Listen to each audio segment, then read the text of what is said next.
Are you ready to turn that your dream business into reality? Wait before you get started. You need a budget. Without it, you run the risk of running out of cash, struggling to scale the business, and even you fail before you get started. And I know you don't want that. In this video, I will show you how to plan, fund, and grow that your business with a smart budget. Stick to the end. I have a free gift for you at the end of this video. My name is Juliet, and what I do is to bring financial literacy to the grassroots. If this is the kind of vibe that you want, hit the subscribe button and click the notification bell. Most businesses failed, not because the idea was bad, but because they missed the important part of the startup, which is planning. Some others failed, not because the idea was bad, but because they run out of cash. A smart, structured budget helps you to manage costs, prepare for the unexpected, and help you to make wise financial decisions. I know you want to be that person that makes a wise financial decision. Now, let me show you how a smart, structured budget can prevent your business from failing. Your budget is your financial roadmap. It shows you where your money is going, when to expect expenses, and how to allocate funds wisely. That's what it does for you. While preparing your budget, you need to break it down into different categories. But in this video, I am going to break this budget down into 3 key categories. The first category is the startup cost. The second category is the operational expenses. And the third category is the growing and scaling up fund. As a startup, first, you need to understand your needs. That is, you understanding your needs versus your wants. It is not everything that you need. You don't need the finest furniture. You don't need the most expensive office if it is something that requires a physical office to get started. No. You don't even need the latest tech if you can't afford it. Focus on the most essential things like legal fee for business registration, major equipment tools, branding like a concept and strategy, and your first marketing push. These are the things that you need in your first start. Then as you progress, other things can come in. Next is operating expenses. You need to keep the lights on. Your rent, utilities, software subscriptions, and so on. Marketing and the customer acquisitions, and the payroll if you are starting with employees. The next one is your growth planning. You budget for growth. The moment your business starts making money, reinvesting is key. Plan for future hire, like you recruit, you employ people as the business keep growing. Plan for product development if you are the type that deals on products. Plan for self-development if you are the type that renders services, your educations, your books, your courses, workshop, and things like that. You also plan for expansion reach. The next thing to do is financial projection and forecasting. Yes, even as a small business, you need it. And if you start by with your business plan, you will definitely see it inside your business plan. Financial projections is like a money roadmap in terms of your business. It helps you to know how much you can earn, what you can spend, and if you are going to be profitable.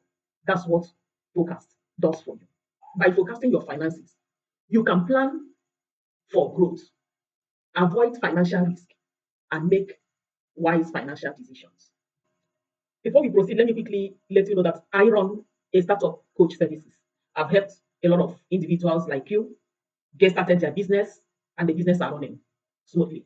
And I can also help you turn this your dream business into reality, no matter where you are watching from. You can reach out to me through my email or leave a comment in the comment section. Let me help you turn that your dream business into reality. All right. Next is planning for the unexpected. No matter how you budget, unexpected expenses must pop up. Yes, I am speaking from experience. And that is where a lot of startups get frustrated and the business gets closed. You need to plan ahead now that you have known this. Now that I have bust your bubble, let's look at the 3 key areas that you need to plan for in these unexpected expenses. They are not all, but they are the 3 key areas that you need to plan ahead of time. First key area is emergency fund for business setback.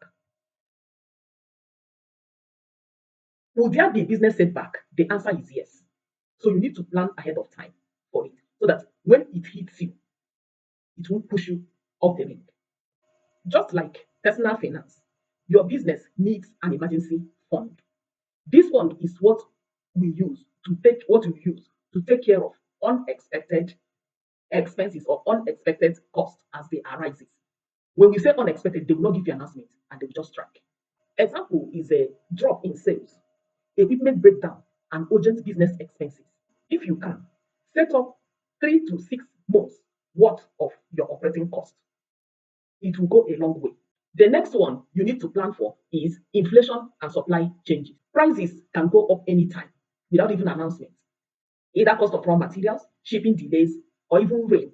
Inflation is one thing that can eat deep into your profits. Having known this, don't lose guard. That is the essence of your budget. Factoring in small price increase in your budget will be a bad idea. So that when this inflation hits, you you will not shake.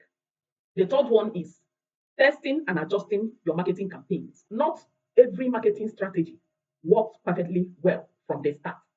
Some will fail at the start, some will work very well at the middle, and some other at the tail end. You need extra funds to test different ads, weak campaigns, or switch into different marketing platforms. So set aside a portion of your budget for experimenting what bring the most results. However, you don't need to track your finances manually. There are tools that can help you stay on top of your budget. I am going to mention just three of these tools that can help you to stay on top of your budget. The first one is a QuickBook. It's a professional accounting tool that track income and expenses and is good for growing business. The second one is Google Sheet.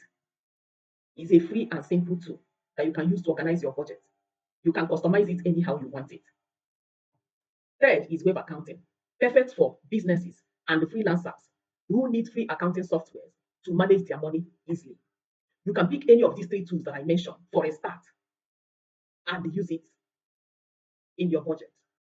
Using any of these tools that I mentioned will save you time, reduce mistakes, and help you make smarter financial decisions. I hope you try it. The next thing is funding options and sources.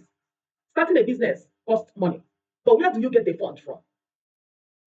Let's look at the funding options based on your business. Number one is self-funding, and that is you using your savings to fund the business or you reinvesting your profit. This gives you full control of that business, but it requires smart budgeting. Second is business loan.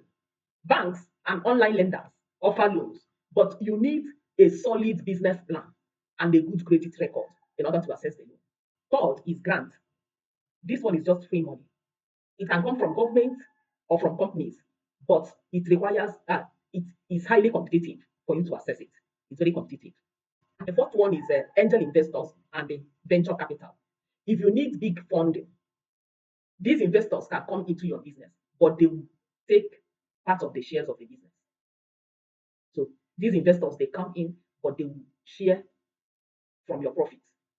The fifth thing I want to talk about in this smart budgeting is tracking and analysis.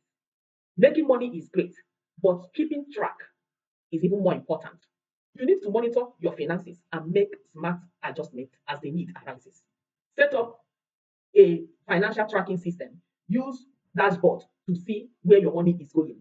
Schedule monthly budget reviews to track your expenses and track key performance indicators. When things do not go according to plan, cut unnecessary expenses, optimize marketing spending, and focus on high revenue activities. Just a recap.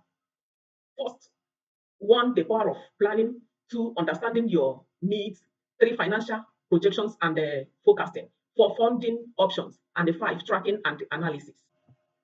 If this video is helpful, like this video, hit the subscribe button, click on the notification bell, share this video. Let me know in the comment section your budgeting challenge. I am here to help you. Till I come your way next time.